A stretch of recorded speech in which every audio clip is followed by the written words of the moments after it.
Second, जो revenue receipt नहीं होगी वो अमाउंट कैपिटल रिसीट होगा। अब ये देखें, capital receipt is not income, ये इनकम नहीं है। जब इनकम नहीं है तो क्या ऑर्डिनेंस को टैक्स कराना है? नहीं कराना है।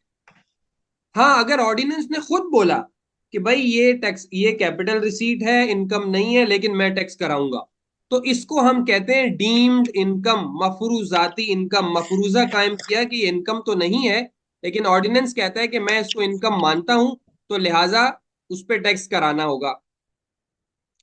Capital receipt is not income and not considered to be part of taxable income, तो भाई टैक्सेबल इनकम का पार्ट भी नहीं बनेगी। अच्छा, अब कैपिट ये एग्जाम्पल क्या हो सकती है? अब देखें, फॉर एग्जाम्पल आपका एक घर है और आपकी एक बिल्डिंग है, आपने किराएदार को दे दी। किराएदार से आपने कहा भाई तुम टूट फूट कर दोगे तो मुझे जो है ना 1 लाख रुपए डिपॉजिट दो, कि जब तुम घर छोड़ के जाओगे, ऐसा अगर कोई तुमने नलका तोड़ा, कोई दीवार तोड़ी, तो मैं 1 लाख रुपए में से पैसे काट लूंगा। तो आप बताइए, क्या ये आपकी आमदनी है? ये तो एक कर्ज है जो आपके पास आया है, और उसने अगर कुछ भी टूट फूट नहीं किया वापस कर देंगे। ये है security deposit on lease of building. क्या ये एग्जेम्प्ट है? जी हाँ, ये एग्जेम्प्ट है, ये कैपिटल रिसीट है, इस पे कभी भी टैक्स नहीं होना चाहिए। लेकिन कानून कहता है कि मैं इसको टैक्स करवाऊंगा। सेक्शन नंबर 16 में ऐसा लिखा है। अब example number 2, security deposit on lease of land. अब एक आपकी जमीन थी खाली, किसी ने आपसे किराए पे ले ली, उसने पार्किंग बना ली उसको। आपने कहा पार्किंग तुमने बनाई, लेकिन मेरे को 5 लाख रुपए दो, इतनी बड़ी जमीन मैंने तुम्हें 1 एकड़ की जमीन दी है, मुझे डिपॉजिट भी दो। अब आपने उससे डिपॉजिट ले लिया, जो जब वो किराएदारी मामला खत्म होगा वापस करेंगे, तो ये तो एक लोन है आपके ऊपर। तो क्या ये आपकी इनकम है? क्या ये रेवेन्यू रिसीट है? नहीं है। और कानून भी इसको कहते हैं हाँ ये रेवेन्यू रिसीट नहीं है, हम टैक्स नहीं करेंगे।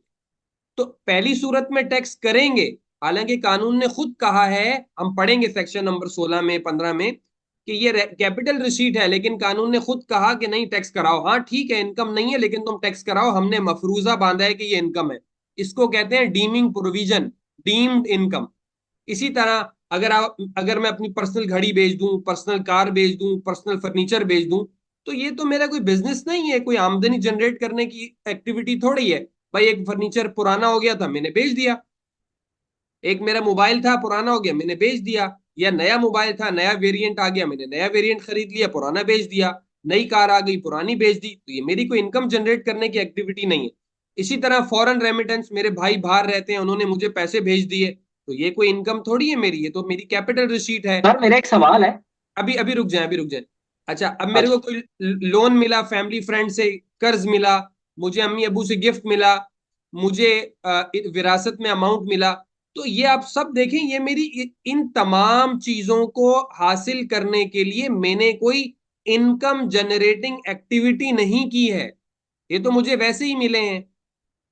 और अगर कुछ एक्टिविटी की भी है, आप में से कोई कह सकता है सर देखे ना, रेंट पे जमीन दी है तो एक्टिविटी, भाई एक्टिविटी तो है, लेकिन ये तो लोन अमाउंट है ना, ये तो बैलेंस शीट अमाउंट है, ये तो इनकम स्टेटमेंट का अमाउंट ही नहीं है, तो इस पर तो टैक्स नहीं होना चाहिए। तो अब इसका क्या फार्मूला बना?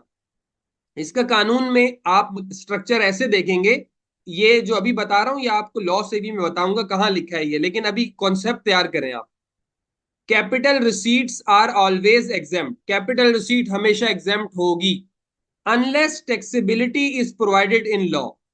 अगर ऑर्डिनेंस ने खुद कह दिया है कि टैक्स देना है, तो फिर आपको देना है।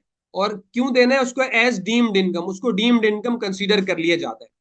तो एक तो ये रेवेन्यू रिसीट का कॉन्सेप्ट आपको आना चाहिए, इससे आपके बहुत सारी क्लैरिटी आएगी प्रैक्टिकल लाइफ में।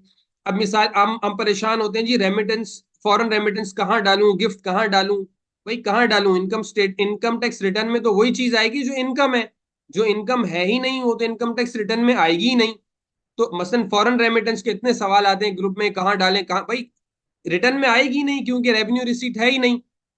तो इसको आना चाहिए डायरेक्ट वेल्थ के अंदर। अब लोन मिला तो इनकम तो है ही नहीं, तो इनकम टैक्स रिटर्न में आएगी ही नहीं, वगैरह वगैरह। अब आगे बढ़ते हैं, सवाल ले रहा हूं, अभी देता हूं आपको सवाल। अच्छा, हमेशा याद रखें, जो भी इनकम होगी, जो भी रेवेन्यू रिसीट होगी, वो 5 टोकरियों में ही आएगी। वो 5 टोकरियों से बाहर नहीं जा सकती, 5 कमरों में ही जा सकती है। एक कमरा सैलरी का है, एक प्रॉपर्टी का, एक बिजनेस का, एक कैपिटल गेन का, और एक इनकम फ्रॉम अदर सोर्स का। कोई भी इनकम होगी, जब आप उसको इनकम टैक्स ऑर्डिनेंस के अंदर डालेंगे, तो इन 5 हेड्स में से किसी भी एक हेड में वो फॉल करेगी, इसके अलावा कोई छठा हेड नहीं बन सकता। हम अपनी स्टडी में इन पांचों हेड्स को इनके सेक्शंस के साथ अलग अलग पढ़ेंगे और देखेंगे कि सैलरी में क्या क्या आता है, प्रॉपर्टी में, बिजनेस में, एंड सो ऑन। तो एक ये भी आपके आपके जहन में एक बात आज पैदा हो जानी चाहिए, जब मैं सेक्शन 11 पढ़ा रहा हूँ तो ये चीज आपको नई नहीं लगेगी।